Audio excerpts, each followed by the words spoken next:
국민의 아이디어를 한 곳에 모아 현실로 만들어주는 공간이죠. 네. 창조경제타운을 만나보는 시간입니다. 미래창조과학부 한소희 사무관 나와 있습니다. 안녕하세요. 안녕하세요. 네, 오늘은 이 창조경제타운에 어떤 소식 들고 오셨습니까? 네, 오늘은 미래창조과학부 최양희 장관께서 취임 이후 현장 행보를 계속하고 계시는데요. 이번에는 창조경제 교류 공간인 드림엔터와 창조경제타운의 성공 사례 기업을 방문해 주셨습니다. 이 소식 전해드리겠습니다. 네, 미래부의 제2대 장관으로 최양희 미래부 장관이 이제 취임이 7월 16일 날 되셨는데 현장 방문이 이번이 처음은 아니라고요? 예, 그렇습니다. 7월 16일 취임하신 이후에 다양한 현장을 방문하고 계시는데요. 네. 먼저 7월 19일에는 창업의 메카인 경기도 판교 테크노밸리를 찾아서 스타트업 기업들의 생생한 목소리를 경청하며 저녁에는 젊은 친구들과 일명 치맥 파티를 즐기시는 모습이 화제가 되기도 했습니다. 이어 24일에는 대전에 위치한 전자통신연구원을, 25일에는 한국과학기술한림원을 찾아서 과학기술과 정보통신기술의 미래 비전에 대해 소통하는 시간을 가졌습니다. 네, 취임한 지 채 한 달이 지나지 않아서 현장 행보에 대한 발걸음 참 인상적인데요. 이번에 방문한 곳이 창조경제와도 아주 연관이 깊은 곳이라고 하더라고요. 네, 그렇습니다. 이번에 방문한 곳 중에서 먼저 소개해드릴 드림엔터는 예비 창업자를 위한 창조경제 교류 공간으로 화제가 되고 있는 곳입니다. 네. 이번 방문에서는 드림엔터에 입주해서 성공의 꿈을 키우고 있는 우수 스타트업과 예비 창업자, 그리고 고등학교와 대학교의 창업 동아리 대표들이 참석해서 창업 과정에서 겪은 애로사항과 건의사항을 직접 청취하고 의견을 나누는 시간을 가졌습니다.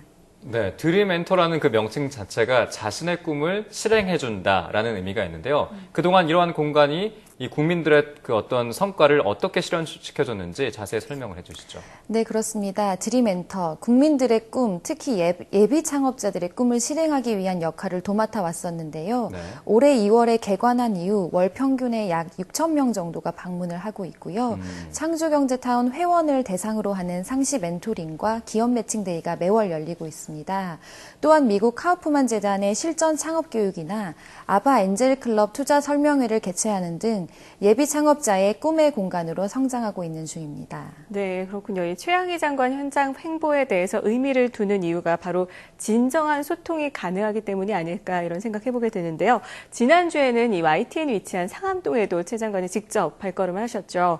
그 어떤 현장을 둘러보신 겁니까? 네, 그렇습니다. 상암동에 위치해 있는 미래 글로벌 창업지원센터와 벤처 1세대 멘토링 센터, 그리고 KBS 미디어 센터에서 창업의 꿈을 실현하고 있는 오디오 카툰 제작 업체인 주식회사 코코스를 방문하셨습니다.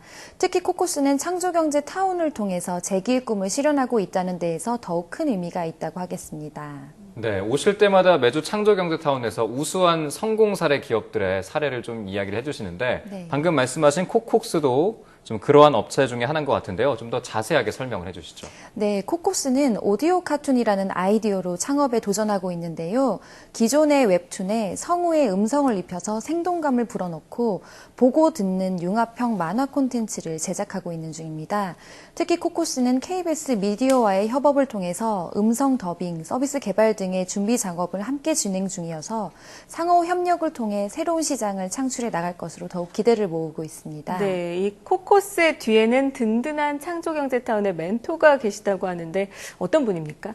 네, 조금 전 소개해드렸던 창조경제교류공간 드림엔터의 센터장으로 근무하고 계시는 박용호 센터장께서 바로 코코스의 멘토이신데요. 코코스의 정승화 대표는 과거 수백억 원대의 매출을 올리던 IT 기업을 운영하던 중에 부도로 사업이 실패하고 재기에 도전하는 과정에서 박용호 멘토의 도움을 통해 아이디어를 구체화하고 KBS 미디어라는 사업 파트너와도 연결이 되었다고 합니다. 네. 멘토의 전폭적인 지원과 아이디어 제안자의 도전 정신과 열정이 좋은 결과로 이어지고 있는 사례가 아닐까 생각합니다. 네, 이렇게 장관님이 이렇게 좀 실질적으로 다가가신다면은 좀 더 국민들이 체감할 수 있는 정책들, 그리고 공급자적인 위치가 아니라 수요자적인 마인드로 좀 체감할 수 있는 정책들이 쏟아질 것 같은데 이거는 어떻게 보십니까? 예, 맞습니다. 장관님께서는 얼마 전 취임식에서도 몸이 고든데 그림자가 구불리 없다라는 말씀을 언급하시면서 우리가 아무리 최선을 다하고 있다고 하더라도 국민 여러분의 눈에 비친 성적표가 미흡하다면 더욱 분발해야 한다고 강조하신 바 있습니다. 이처럼 현장 행보를 통해서 정말로 국민 여러분께서 공감하실 수 있는 정책, 그리고 피부로 와닿을 수 있는 창조경제의 성과들이 가시화될 것으로 더욱 기대하고 있습니다. 네, 이 현장과의 소통을 강화하고 있는 미래창조과학부가 보다 현장에 맞는 아주 실질적인 정책들을 내놔서 창조경제 생태계를 구축해 나가길 기대를 해보겠습니다. 자, 지금까지 미래창조과학부 한소희 사무관과 함께했습니다. 오늘 말씀 고맙습니다. 감사합니다.